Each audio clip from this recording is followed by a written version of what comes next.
Indoor cycling, Zwift, racing, parenting.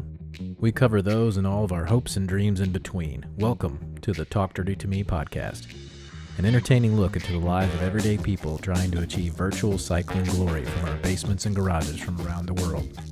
This podcast is rooted in Zwift and has evolved into found friendships, fitness, health, and a little sprinkle of humor. This may be one of the only podcasts where a little heavy breathing shouldn't scare you away, because we're riding our bikes while we're recording it.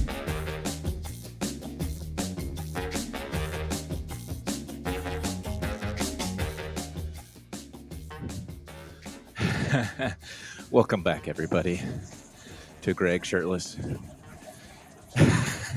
Not to draw attention to it. Today we're going to talk about the Zwift Racing League and give a little recap, our opinions and insights on this past season. All the while, we're currently riding a Sprintapalooza, so if we're breathing heavier than normal, or there's breaks between talking, that's why. So, we talked with Jerry Hernandez last time. He gave us a little bit of insight on the A category. But I guess we should probably talk about what Zwift Racing League is before we do that. Sure. Yeah? Works for me. Makes sense. So, it's put on by WTRL, the same people that do the Thursday time trials. It is teams of 6 competing, broken down by category. So A, B, C, and D. No differentiation for A and A plus. Correct? Correct. Correct. I was No just saying, differentiation. I have no idea because that's not me. And they're broken into 2 different types of races. Time trials, much like the same as Thursdays, with 2 less people. And scratch races for points, where points are given for segments. So sprints and KOMs or QOMs. And team with the most points cumulative wins the race. So I think that pretty much captures the gist of it, right? Sounds right. Sounds good. So why don't we start with you, Greg, since you're a B Sure. and you did the race as a B. I did. So Lots of races. lots of races. So tell us So, your perspective. Zwift Racing League is hard. So you draft up your teams. You can race 6 active at a time. And each week presents a different kind of course. So scratch race isn't the same across the board. Sometimes it's a scratch race where the only points you're getting are on climbs, KLMs, QOMs, or there could be sprint segments, or there could be both. And especially with multiple laps, you have an interesting challenge to put together your best 6 riders each week. Who's going to give you the best chance to get points on each of those? You get points for first across the line each lap, as well as fastest through the segment across the whole course. Top 10 get points each time or across the entire race. And as I would say I'm in the 70th percentile of Bs. And that's a rough place to be because I'm fine on sprints because I am a higher weight among the upper half of Bs, and I got decent watts. And short climbs are fine, but sustained climbs suck. And I think within B, which is different from C, you really have a split of weights. You start to get the guys that are, and girls, who are dipping down closer and closer to, 60, 65 kilos. in weight, and that person is going to be a guy at 65 kilos with 4.2, 4.1 power. I don't know. It sucks. I can keep up with him in the flats. I can beat him in the flats, but I'm going to get crushed as soon as we go vertical. So, I don't know. It creates a different kind of challenge putting your roster together. It's exhausting generally.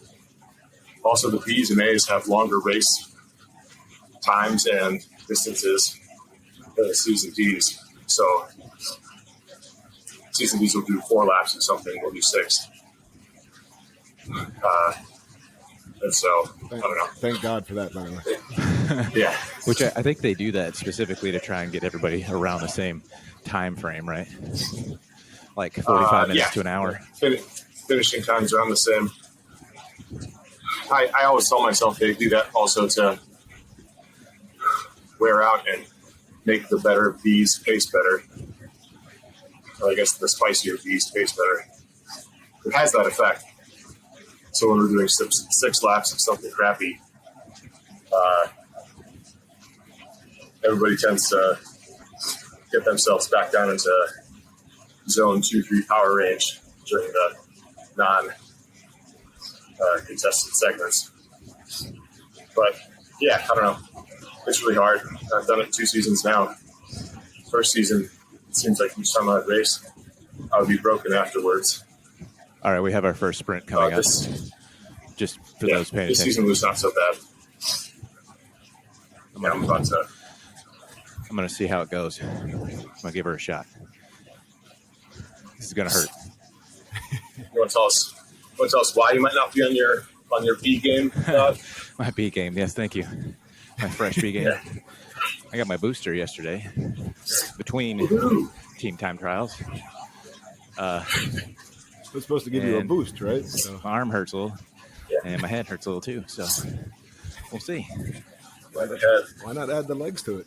Yeah, I mean, the legs are used to it. I think at this point, they live in steady state.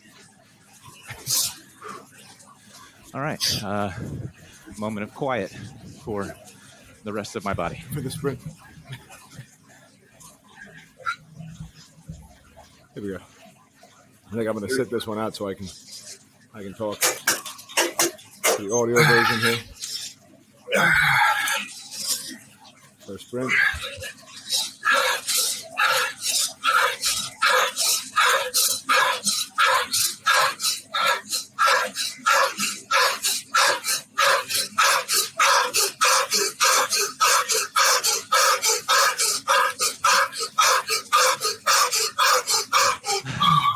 It's so demoralizing seeing Neil just Good sprint. Dodd took third on the leaderboard.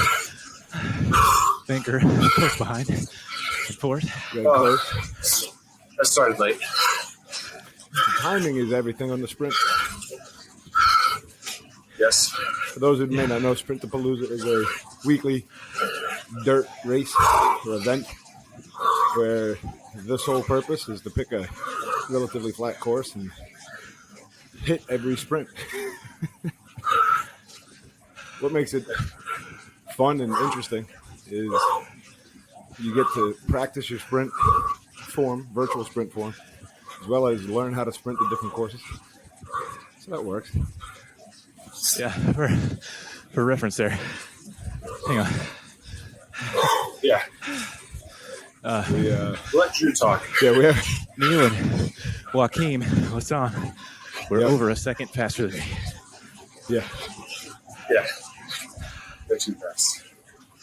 But at Eat Dirt, we happen to have 2 of the strongest weekly sprinters in Dodd and Neil Tucker. I'm not even in the same category. Yeah. Neil Tucker's another league, but very powerful sprinter. Yeah. I had a great week last week when Neil wasn't there.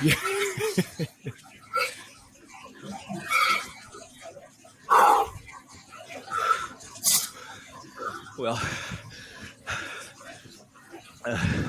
it's a very difficult anaerobic effort. Neuromuscular. Update on the body situation. It hurts. Mostly up here. Yeah. I was going to say. So I'll for be all right. Sprintapalooza, if you're Cannot not interested imagine. in sprinting, you can ride and cruise around at 2.5 with the Dirt Father Sterney. It is an option. The OG, or one of them. The OG. Okay. I was going to say, I cannot imagine all that, the feeling of blood pressure in my head when I have a headache, that pulse. It's throbbing. Would be the best. Sorry, Dad. It's all right. It's for the people. Uh-huh. Oh, so where were we? Talking about bees. Greg was giving a I was rundown just of talking the about bees. how Give difference us between B's and C's. your likes and dislikes. What did you like about this season? What do you think you would have changed? Well, from an organizational standpoint, I actually liked it pretty well. I feel like it presented a lot of challenge and a variety of challenge, which I appreciated. It seems like each week, so our team was, I don't know, I think we finished fourth or fifth in our division. Well, that's the other thing, divisions. You cobble together your teams, you have to recruit and then lock everyone in through WTRL site. And then they take a look at what you put together and they determine which of the divisions you should be in. We were good enough to be in the B1 division in the Atlantic time zone. And how many teams were in your division? 12, 13. Okay. And how many dirt teams? Ooh, 4, 5. And so if you're in B1, that means you're in what ought to be the most competitive. It doesn't always work out perfectly that way, but the point is that we were in a very competitive time, or a very competitive bracket for ZRL. Our team was fine, but we were not in the upper tier, the regular top threes. But I guess my point on variability was there were weeks that we finished really well and had a great showing because the course fit well for who we had. And there were times that it was not quite that case. And I appreciated that. My first season, it felt like no matter what we did, we couldn't finish better than 6th or 7th, which is annoying. Yeah. I think a lot of us had a season like that last season where, we'd show up and it's just like, you just get hammered and you're not getting any points because there's people that are really strong in it. So what about a personal highlight of the season for you? Personal highlight? Yeah. Like your performance. Yeah, week 2 or 3, I had a great showing in terms of sprint points on one of the courses, and my personal achievement was for the first 2 of the 3 laps, I stayed with Tiago. Tiago Barrera is a beast in the dirt universe. And he weighs just a little bit less than I do. But he's a former collegiate swimmer. He's a professor of physiology. Yeah, I think exercise, science, physiology. Yeah. It's something way more prestigious than that, than what we're giving him credit for. Something that causes him to have a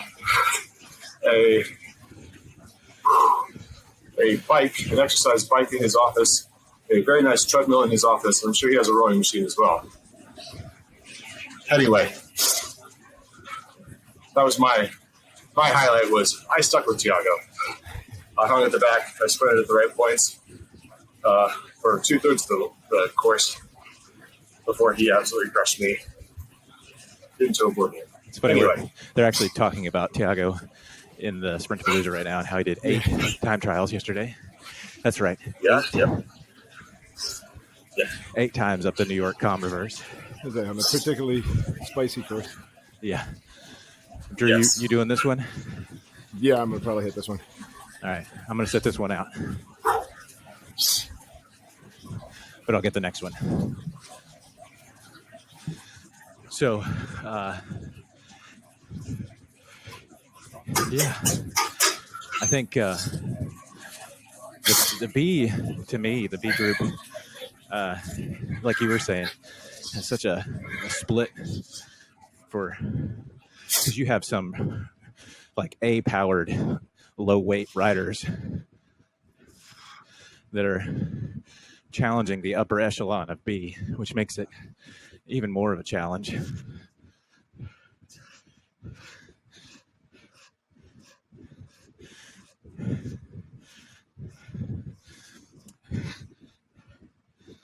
Have some good effort. All right. I saw a mayor on the top, at least 15 there. For 13th. Yeah.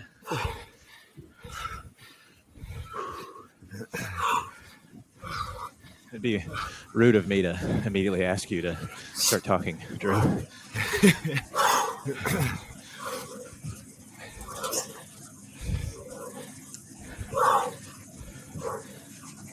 Well, I wish we had Kelso's perspective as well, because he raced with a different team in a different time than we did. And I think that's one of the things that, with the different zones that there are, your competition certainly changes.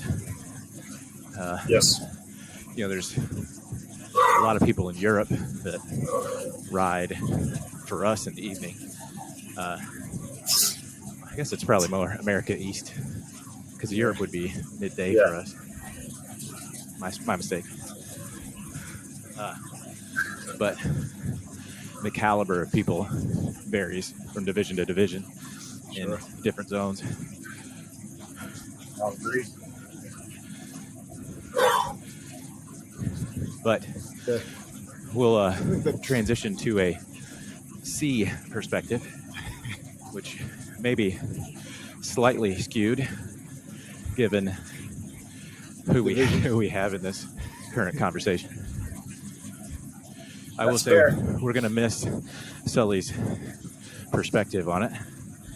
He is sleeping at the moment, but we'll fill in the gaps for him. Yeah, I think the important, note, you guys touched on it, the ZRL, is just the level of competition. Everybody comes out for ZRL. You can do other race series, you can do other random races in the morning. You get 30, 40 people in a group, ZRL, everybody comes out.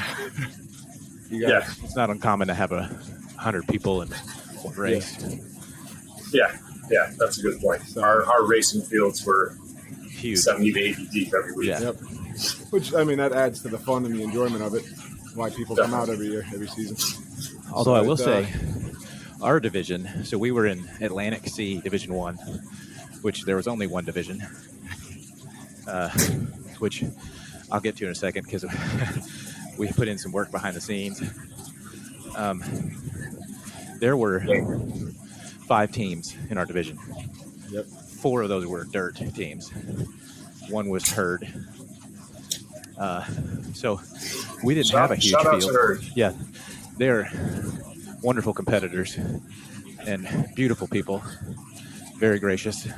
Yep. But so we had, our main competition was herd every week because, we're like, we're competing amongst each other, but we want to win, right? But so to fill in the backstory on this, the Atlantic C division almost wasn't a thing. When we were getting teams together, we didn't have enough C's in our regular eat dirt pile to make up enough teams to be viable. So in order to make it viable, you have to have 5 teams in a division, or they can cull your division. Yep. So I went to Facebook, I went to Reddit, I went to Twitter, putting out the Hail Mary come race with me. And might even have, speaking of herd, might even have gently misinterpreted my own messages. Yeah. And made it sound like I was trying to poach their riders, which I was not, to be fair. Wanted their team. Their team did come through, gave us some competition. They did. So. Made it to the playoffs, too. They did. They came second place. Second in our division. Yep. We came first. Spoiler. But I think we were talking before we started recording, and Drew and I were thinking, it's like our team just had the timing was so great. Everybody was kind of peaking, and we came together as a team right in the playoffs, really, shortly before, possibly. But we had a secret weapon. It was Hannah. Yeah. Hannah is our... What a common thread. I mean, she is a absolute wonderful person and glorious cyclist when it comes to Zwift, and probably real life too, because she's in real life also a good rider. Yep. Yeah. Sorry, great rider, not good. But so she is. There's this weird loophole, if you will, in. It's not a loophole. Well, you're right. It's more of a fair competition situation, where females can race in a different category amongst themselves than they do amongst mixed population. Yep. Yeah. And there are cutoffs to weight and maximum watts for your FTP, which she is under. So she is essentially an A racing in a C environment, but only on situations where you don't need a ton of watts to hang with the pack, because obviously she doesn't have 300 plus watts. But all right, you guys take over. I'm going to sprint this one. Go for it. I'm sprinting too. Go for it. I'm sitting out. Greg going every lap. Hey man, you got to build this. That's how you get it done. So Hannah weighs, she 40, 45 kilos? Yep, something like that. And she puts out regularly right around 3940 power. Yeah, she's a very strong rider. And all right, I got to sprint. Her biggest asset is on the mountains and the climbs. So as physics will dictate, lighter people go up faster than heavy people. Yeah.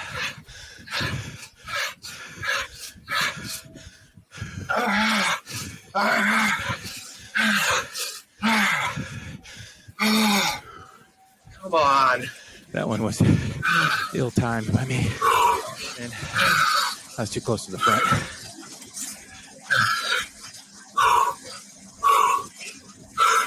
So my power output there is probably highest and best, but I did not have a pile of people to draft. A big part of the success story for sprinting.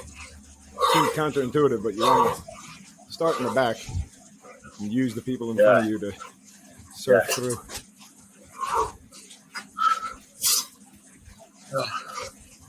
Video game tactic, as we like to say. I guess in real life too, though. Watch Tour de France, they have the lead outs and stuff. Yeah. Imagine a lead out with 50 people. Yeah. So, who all get out of the way no matter what. Yep. So dangerous. You don't have to worry about slamming into anybody. Coast right through.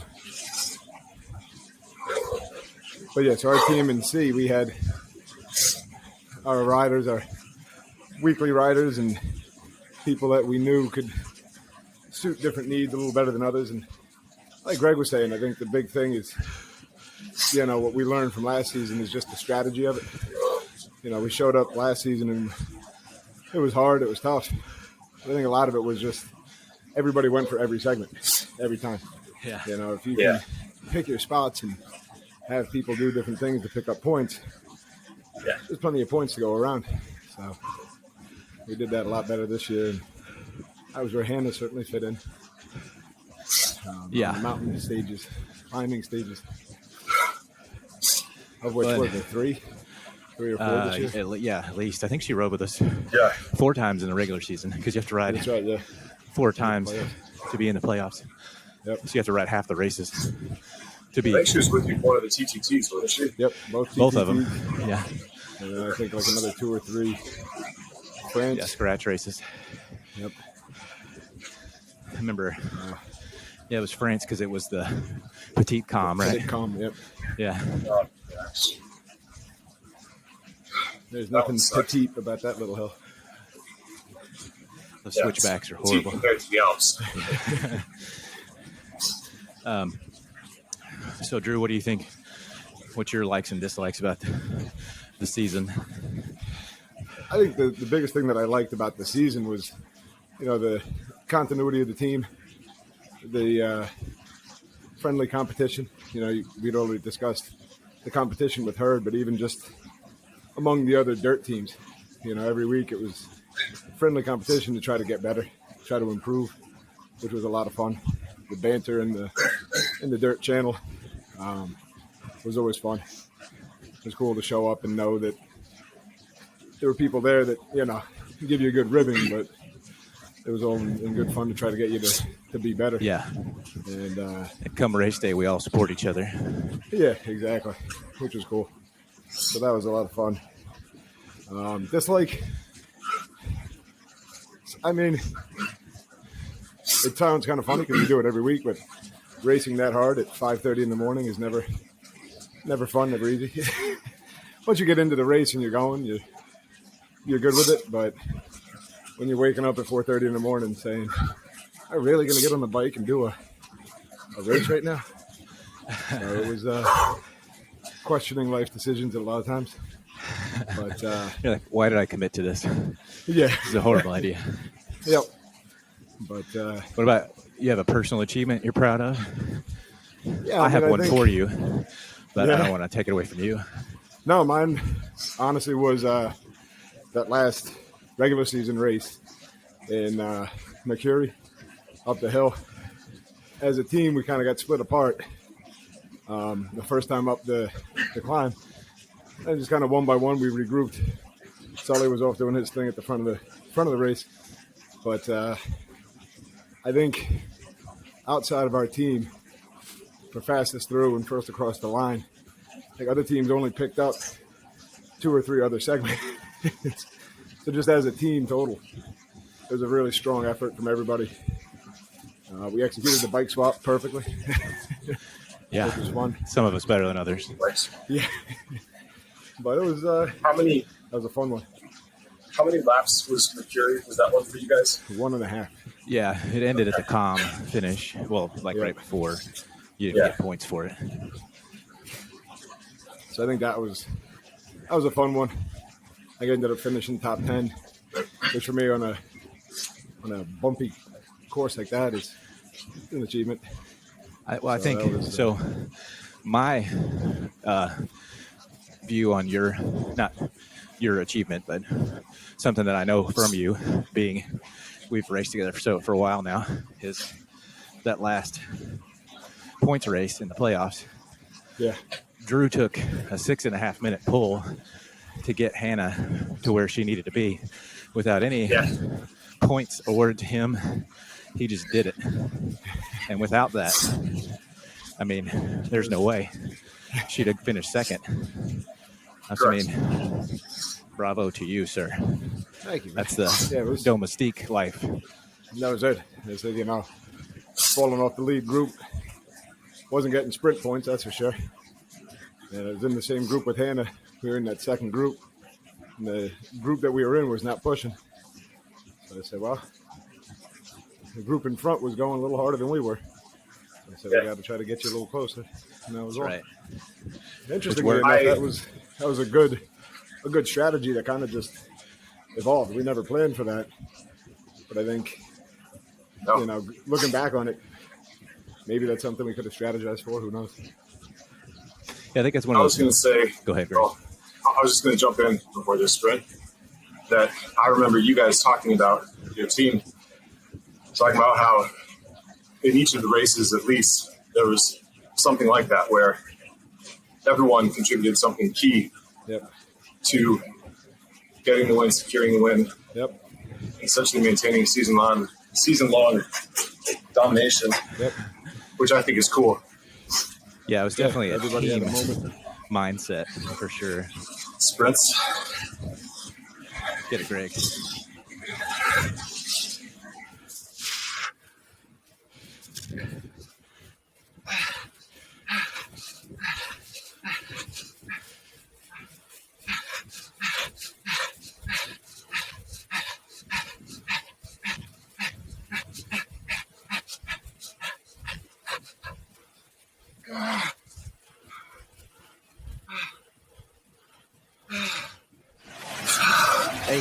Top 10.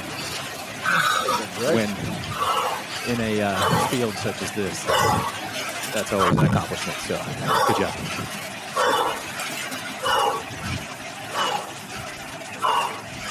Those tips, when I reach down to hit my power up,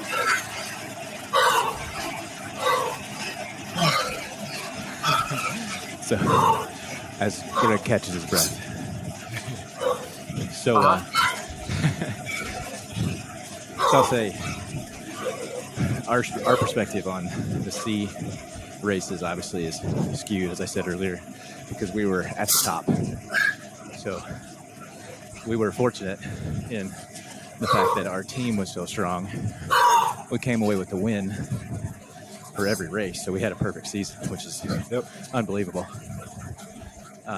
But I think, for me, had we not had such a diverse team with strong sprinters, strong climbers, and just all around strong riders, the season would have been different. Because I think they did a good job of making the races not necessarily cater to one type of rider over than the other. Although the early races were pretty sprint heavy. Yeah. I'll admit that. yeah, Which was to my benefit because I am not a climber. yeah, same. The first time I had a cutout in, more than a year, where Zwift just booted me, was on the last of the flat-ish races. And I had a lot of points accrued, and I lost them. And then I came back the next week, and it was the beginning of climbing season. And so I was very disappointed by that. Oh, no. I became suddenly worthless cannon fodder. Yeah, LP upgraded. Yeah. Peter upgraded in between playoff races, even though he wasn't able to. Yeah, he wasn't able to run the last one. Yeah. Yep. You recently upgraded. I did. Coleman as of yesterday. recently upgraded. Also yesterday. Oh, yes. Yes. So there's legitimately, I think, So we have, Anna's on that. Yeah. she's on the cusp.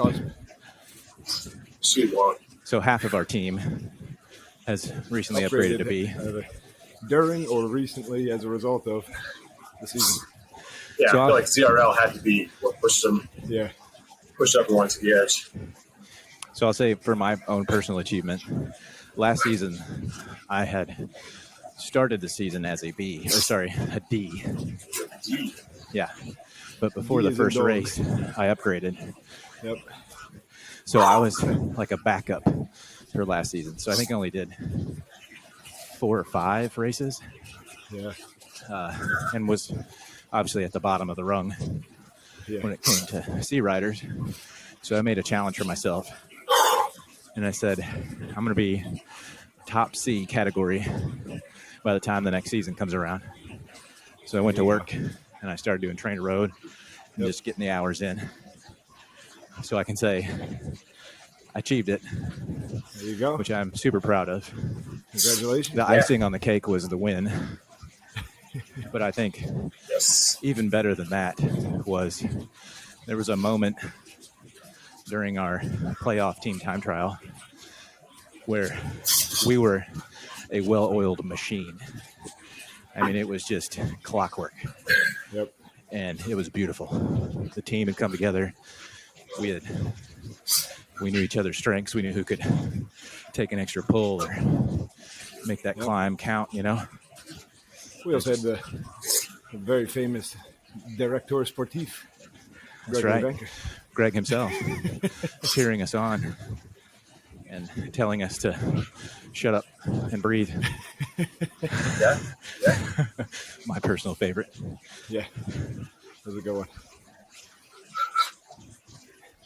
No, it was true. I think our team had a really good finish to the season just because we all kind of, recognized what we were all capable of, what we were each capable of, and we knew, what we had to do in order to pick each other up. So it was a big part of it. I think it's very similar to, I don't know, TTT. probably what a lot of you Yep. can talk about with TTT. Yep. When you ride together with a group of people for long enough, you all learn to trust each other enough.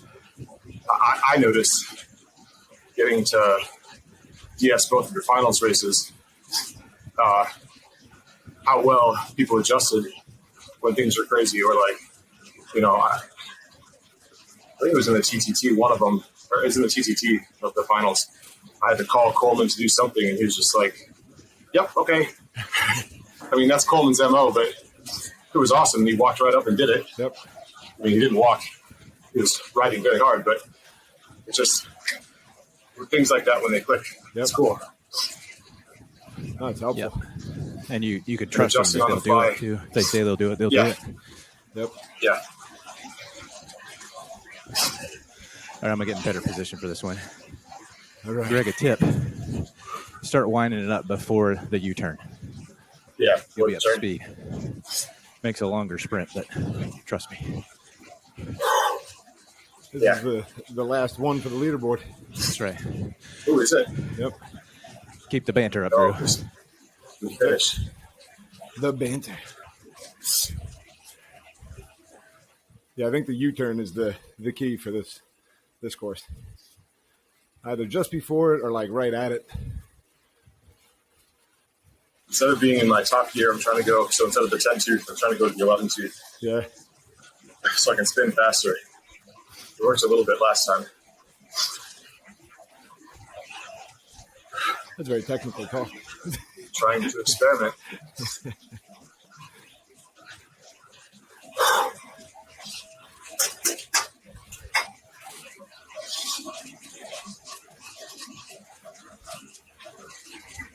Last one. I don't know what my PR is on this sprint. Might be 12. Definitely not 11. That's very fast.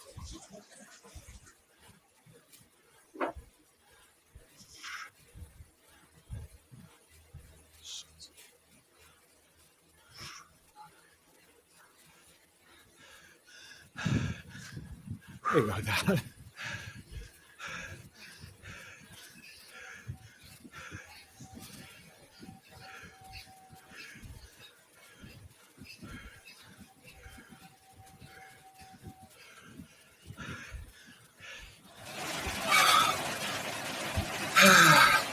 I had nobody.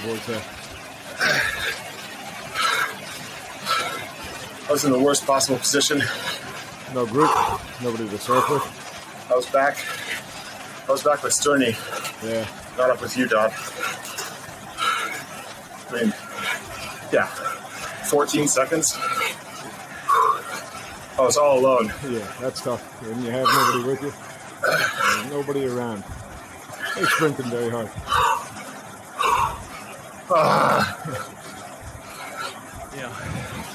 I got a little micro swear in there. I'll believe it. You'll have to. Thank you. Yeah, I was telling Dad at the beginning. That was kind of what happened to me on the final playoff race in Innsbruck. I got dropped on the leg snapper, but I didn't have a group to ride with. The power-up was a feather, so I used it on the leg snapper. I'm sitting there looking at the first sprint with no group, no power-up. This is going to be fun. So I think for me, Even though some of those sprints are ill-timed, it's still a workout for anaerobic. Oh, yeah. Oh, Yeah, that's what's good about this. Yep. It's worth doing. Sprintapalooza is all. I can tell in other races, my muscular recruitment for sprints is a lot faster now. Oh, yeah. I don't have to trudge through 5.0, 6.0, 7.0 to get up to 10. Yep. It's like 0 to 60 now, which is nice. Yep. Because that's what you want. Develop those fast twitch. Develop the fast twitch muscle fibers. Yeah. They're all in there. It's just now they're ready to go. How do you train them? So, we say we wrap this up with, what are you looking forward to for next season? Who wants to go first? Drew, you can go first.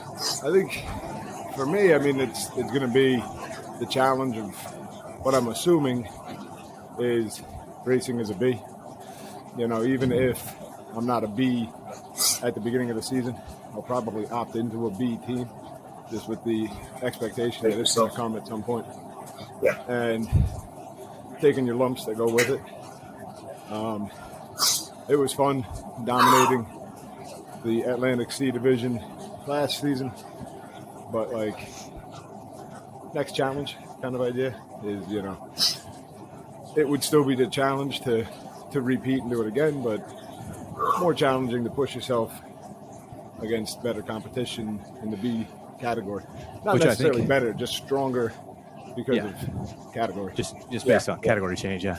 I think that certainly aligns with our goals group wide with Eat Dirt is don't sit on your laurels, like keep pushing and support each other to do it. That's it. What about you, Greg? What are you looking forward to? It's hard to say because it starts like mid-January, right? January 11th. First day. I was looking forward to some of the pain that I built in ZRL this season, taking that into a structured plan again and trying to get myself up to. So my FTP is above 300. I need to get it to about 325, 330, which I think I can do, but that's going to take work. Yep.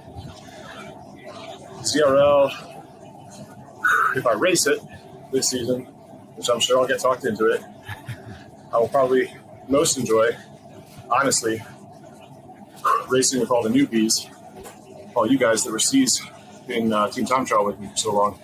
Yeah. Yep. Because I don't know where we're going to sit this season. Well, I think for those of us who I'll say will be there soon, because Sully's not a B yet, but he'll be there. Yep. But he's doing Mad Mondays, so we'll see. Yep. But Let's say. some of us that are newbies have decent sprints, so we can possibly compete for points on some of those, which is exciting for me. But before go ahead. I was just going to say a lot of the flat races in B. I mean, we were in B1. It's pretty comparable to what you and I were doing. What day was that? Tuesday? Yeah. Dog? Yeah, we did the team celebration.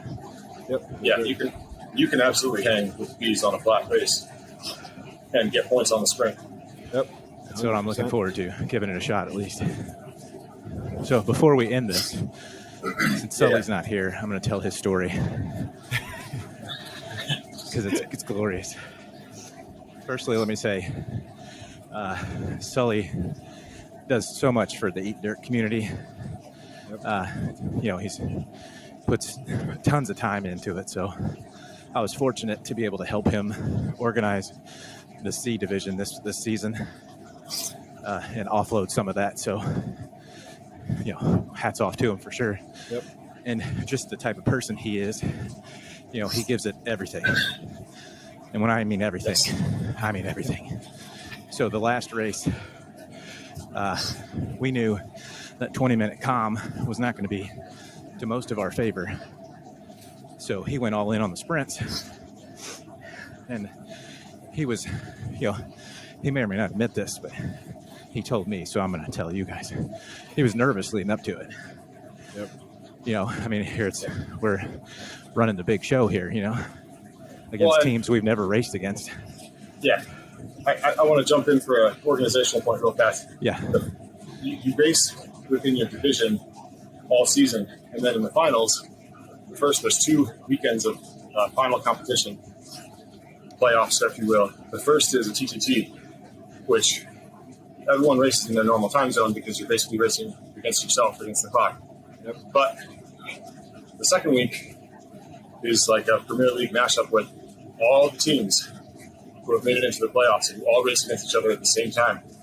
So you're racing against guys in Slovenia you've never met. Yeah, you have no idea how much power they have, anything. So, first sprint, Sully gives it everything, kills it. First, fastest, I think he got third FAL, which is first across the line, so third across the line. And, he's recovering, but he later informs us that he felt a little choked up, possibly, with some stomach contents. But he focused and he carried on. So then the second sprint comes around and he divulges to us. Again, he goes all out. After the fact. After the fact, he divulges to us that he might have vomited in his mouth a little. But the show must go on. So he choked it down and carried on. At this point, we're all dying because you did 2 leg snappers into a third sprint. Sully knows he's not going to be competitive on that comm. So he gives it everything. And like I said earlier, he gave it everything, including his lunch. So his breakfast. Both. So he sprints, and we have a video because we like to record our races. And Greg, being a lovely DS, is talking, and you can subtly hear him gagging in the background. It's one of my favorite moments. But yeah, definitely a highlight. One of these days I'll put together a highlight reel. As the DS yelling at people, my favorite part of that was as soon as he got to the top of the leg snapper, before the middle bump, before the sprint, he said, "I'm done, Greg, I'm done," meaning he was not going to go for the final sprint. And I said, "Okay," or something non-committal. And then as he came down, he just kept saying in a perfect position to sprint. And I said, "No, you got to sprint. You're right here, bud. Yep. You're at the back of the pack. You're going the right speed. Got the position. You got to go." And to Sully's credit, he did go. And I think the points he got from that was what separated us from second place. Yep. Yes, it was. Bravo.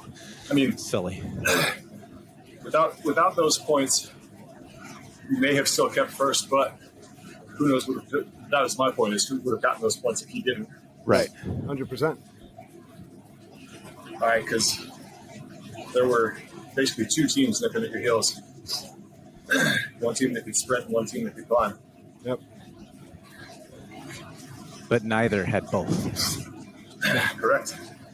Again, just a wonderful team setup that we had. Yeah. Yeah. Being able to launch Hannah after you guys dominated all those sprints was so key. Yeah, that was amazing. Consistent power chewed all them the way up. Yep. Just steady and just taking them down one by one. Yep. Yeah, that's a long. That was awesome. That's like 25 minutes. All right. Steady state. So we're going to wrap this one up. And this will be a little special episode, I think, just for fun. A mini pod. Yeah. So, thanks for joining me this morning, fellas. course. Thank you for hosting us. Always a pleasure to have Yeah, co-hosts. thanks, It'd be really awkward if I did this by myself, just so everybody knows. Yeah, I mean, riding your bike by yourself in the basement isn't. viewership would not be the same. It would not be the same. It would be a bunch of Norwegians and Slovenians. But anyway, I digress. All right, till next time.